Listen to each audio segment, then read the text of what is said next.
and welcome to the Carmel Public Library. We've gotten some requests from users on how to use Zoom, so this video will demonstrate how to download and some basic how-tos. Let's get started. If you've been invited to join a Zoom meeting, you should have received an email request. Head over to your email inbox and find the message. Open up the message to see more details. You will see who is inviting you, what the meeting is about, and most importantly, you will see the date and time. When it is time to join the Zoom meeting, you will click the blue link. If this is your first time using Zoom, the program needs to be downloaded. On Safari, the program will automatically start to download. On Google Chrome, select Download, click on the box in the left corner that just opened up, and then finally click Run. In Internet Explorer, click Download, then go to the bottom of the screen and click Run, and the download will start.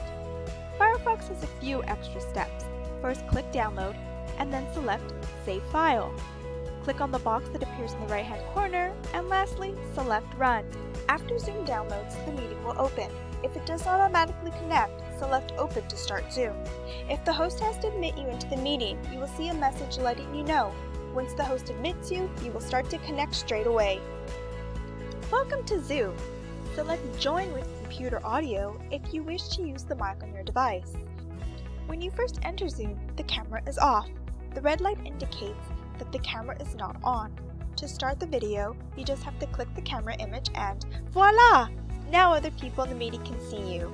If anyone else in your meeting has their camera off, their name will display instead.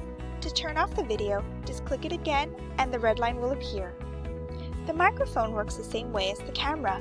Click on the microphone and the red line appears and you are now muted.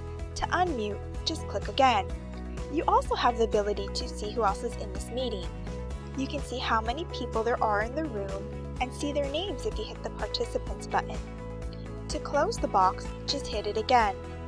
There is also a chat feature. Click on the speech bubble image and start typing away. To close it, you just need to click it again. When the meeting is over or you need to leave the meeting, you can choose either Leave Meeting in the lower right-hand corner or just X out of the window at the top. If you need any additional help, please contact the library. Happy Zooming!